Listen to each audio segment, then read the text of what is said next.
അപ്പോൾ നമ്മൾ പാലായിലേക്കാണല്ലേ, അവിടെയാണ് നമ്മുടെ മഹിളാ രത്നങ്ങളുള്ളത്. മണ്ഡലത്തിൽ NDA പിടിക്കുന്ന വോട്ടുകൾ തന്നെ ബാധിക്കില്ല എന്നാണ് പാലായിലെ UDF സ്ഥാനാർത്ഥി മാണി സി കാപ്പൻ നമ്മുടെ മഹിളകളോട് പറഞ്ഞത്. പ്രതിപക്ഷത്തായിരുന്നപ്പോൾ അദ്ദേഹത്തിന് ആവശ്യമായ രീതിയിൽ വികസനമൊന്നും ചെയ്യാൻ സാധിച്ചില്ല, അതിന് സർക്കാരിന്റെ പിന്തുണ ലഭിച്ചില്ല. ഇനി UDF അധികാരത്തിൽ വരും, അപ്പോൾ കൂടുതൽ വികസനങ്ങൾ കാഴ്ചവെക്കാനാകുമെന്നുള്ള പ്രതീക്ഷയും മാണി സി കാപ്പൻ പ്രകടിപ്പിക്കുന്നുണ്ട്. അരനൂറ്റാണ്ടിന്റെ പാലായുടെ രാഷ്ട്രീയം മാറ്റിമറിച്ച ആളിനോടൊപ്പമാണ് നമ്മൾ നിൽക്കുന്നത്. UDFന്റെ സ്ഥാനാർത്ഥി മാണി സി കാപ്പൻ. സാർ, പക്ഷെ ഇത്തവണ എന്തോ ഒരു ടൈറ്റ് ഫൈറ്റ് എന്നൊക്കെ ഒരു പറച്ചിലുണ്ട്, ശരിയാണോ? അങ്ങനെ ടൈറ്റ് ഫൈറ്റ് ഇല്ല. കഴിഞ്ഞ തവണയും ത്രികോണ മത്സരം തന്നെയായിരുന്നു, ഇത്തവണയും ത്രികോണ മത്സരം തന്നെയാണ്. കഴിഞ്ഞ 6.5 വർഷമായി ജനങ്ങളുമായി ഒന്നിച്ചിടപെട്ട് അവരുടെ സുഖത്തിലും ദുഃഖത്തിലും ഒന്നിച്ച് പങ്കുചേർന്ന് അവരോടൊപ്പം നീങ്ങിയതിൻ്റെ കോൺഫിഡൻസാണ് എനിക്കുള്ളത്. അതുകൊണ്ട് തീർച്ചയായും നമ്മൾ ജയിക്കും. കഴിഞ്ഞ പ്രാവശ്യക്കാലം ചെറിയൊരു ഭൂരിപക്ഷമെങ്കിലും മേളിൽ കിട്ടി ജയിക്കും. ഇവിടെ ഇപ്പോൾ നമ്മൾ ഈ കാണുന്ന ആൾക്കൂട്ടമൊക്കെ കണ്ടില്ലേ, ഇത് പാലായുടെ ഒരു മൂഡ് ഇങ്ങനെയാണെന്നാണോ പറയുന്നത്? ഞങ്ങൾ എപ്പോഴും നോമിനേഷൻ കൊടുക്കാൻ പോകുന്ന ഈ വീട്ടിൽ നിന്നാണ്, കഴിഞ്ഞ 2 പ്രാവശ്യമായിട്ട്. അപ്പം ലക്കിയതായിട്ട് ഉടൻ തന്നെ വീണ്ടും തുടങ്ങുന്നു എന്നുള്ളതേ ഉള്ളൂ. ഇവരെല്ലാവരും ഞങ്ങളുടെ പാർട്ടികളുടെ എല്ലാ ഘടകകക്ഷികളുടെയും കോൺഗ്രസിൻ്റെയും ഒക്കെ നേതാക്കളാണ്. അപ്പോൾ ഇത്തവണ ഷോൺ ജോർജ് കൂടെ ഉണ്ട് അംഗത്തിന്. അപ്പോൾ ഷോൺ പറയുന്നത് 25,000 വോട്ടിന്റെ ഭൂരിപക്ഷത്തിന് ജയിക്കുമെന്നാണ്. അപ്പോൾ നമ്മൾ NDA നോക്കുവാണെങ്കിൽ ഏറ്റവും കൂടുതൽ അവർക്ക് കിട്ടിയിരിക്കുന്ന വോട്ട് തന്നെ 25,000 അപ്പോൾ അങ്ങനെ പറയുമ്പോഴും അങ്ങനെ ഒരു വോട്ട് ഇത്രയ്ക്ക് ഒഴുകാനൊരു സാധ്യതയുണ്ട്. അത് മെയ് മാസം 4-ാം തീയതി എണ്ണിക്കഴിയുമ്പോൾ നിങ്ങൾക്കും ബോധ്യപ്പെടും, എനിക്കും ബോധ്യപ്പെടും. ഈ NDA പിടിക്കുന്ന വോട്ട്, BJP പിടിക്കുന്ന വോട്ട്, അത് ആർക്കായിരിക്കും പ്രശ്നം ഉണ്ടാക്കുക? പ്രത്യേകിച്ച് എനിക്ക് പ്രശ്നമൊന്നും ഉണ്ടാകാൻ പോകുന്നില്ല. മറ്റാരുടെയും വോട്ട് പിടിക്കുമെന്ന് എനിക്കറിയില്ല. എൻ്റെ വോട്ട് എൻ്റെ പെട്ടി വീഴും.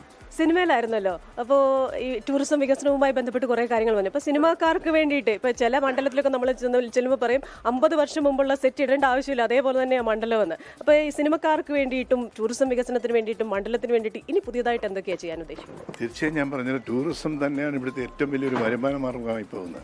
ഞാൻ വന്നതിന് ശേഷം ഡെവലപ്പ് ചെയ്തെടുത്താണ് ഇല്ലിക്കക്കല്ലും ഇലവിഴ പൂഞ്ചിറയും നല്ല ഒന്നാന്തരം BMBC റോഡുകൾ. ഇല്ലിക്കക്കൽ എന്ന് പറയുന്നത് മീനച്ചിലാറിൻ്റെ ഉത്ഭവസ്ഥാനമാണ്. അവിടുന്ന് ടൈലുമൊക്കെ ഇട്ട് സ്റ്റെപ്പൊക്കെ കൊടുത്ത് നല്ല ടിപ്പ് ടോപ്പൊക്കെ ആയ ഏരിയ. ഈ ഇലവിഴ പൂഞ്ചിറയാണെങ്കിൽ അങ്ങോട്ട് ആളുകൾക്ക് പോകാൻ മേലായിരുന്നു. അത് BMBC ലെവലിൽ റോഡ് വന്നു അങ്ങോട്ട് ടോപ്പ് വരെ. അവിടെ സൺറൈസും സൺസെറ്റും കാണാം. അപ്പോൾ പ്രതിപക്ഷത്തിരുന്നപ്പോൾ അത്ര സഹായം കിട്ടിയില്ല എന്ന് നേരത്തെ പറഞ്ഞു. അപ്പോൾ ഇത്തവണ പാല ജയിക്കുക മാത്രമല്ല, ഒരു ഭരണപക്ഷത്തിന്റെ ഭാഗമായി ജയിക്കുക എന്നൊരു പ്രതീക്ഷ കൂടി ഉണ്ടാവുമല്ലോ. എന്താണ് കേരളത്തിലാകെ ഒരു UDFന് എത്രത്തോളം എന്നാണ് പ്രതീക്ഷിക്കുന്നത്? കേരളത്തിൽ UDFന് അനുകൂലമായൊരു തരംഗം, പിണറായി വിരുദ്ധ തരംഗം ആഞ്ഞടിച്ചിരിക്കുക. നരേന്ദ്രമോദിയോടുള്ള വിരുദ്ധതയും ഇവിടെയുണ്ട്. അതെല്ലാം ഇവിടെ വോട്ടായിട്ട് മാറും. വൈരാഗ്യ ബുദ്ധിയോടുകൂടി ഞങ്ങൾ ഭരണത്തിലെത്തിയാൽ പാലായ്ക്ക് നടത്താൻ കഴിയാതിരുന്ന വികസനം, കഴിഞ്ഞ കാലങ്ങളിൽ തടസ്സപ്പെടുത്തിയ വികസനം, അത് മുഴുവൻ യാഥാർത്ഥ്യമാക്കും. 2,000 കോടി രൂപയുടെ വികസന പദ്ധതികൾ പാലായിൽ ഈ അടുത്ത 5 കൊല്ലം കൊണ്ട് കൊണ്ടുവരും. മണ്ഡലത്തിന് വേണ്ടി മുന്നണി മാറിയ ആളാണ് എന്ന് ഞാൻ പറഞ്ഞാൽ എന്ത് പറയും? ഞാൻ 100% സത്യം എന്ന് പറയും. അപ്പോൾ എന്തായാലും ഇലവീഴ പൂഞ്ചിറ എന്ന് പറയുന്നത് സൂര്യോദയവും സൂര്യാസ്തമയവും ഒക്കെ ഒന്നിച്ച് കാണാവുന്ന, അതെ ഒരേപോലെ കാണാവുന്ന സ്ഥലമാണ്.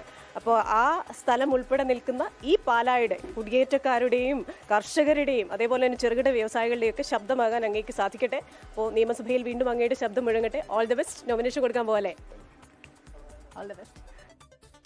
ലോകത്തെവിടെയായാലും ഏത് സമയത്തും 24 വാർത്തകളും ഓഗ്മെന്റഡ് റിയാലിറ്റി പാക്കേജുകളും എക്സ്പ്ലെയിനറുകളും വിശദമായി കാണാൻ ഞങ്ങളുടെ YouTube ചാനൽ നിങ്ങൾക്ക് സബ്സ്ക്രൈബ് ചെയ്യാം.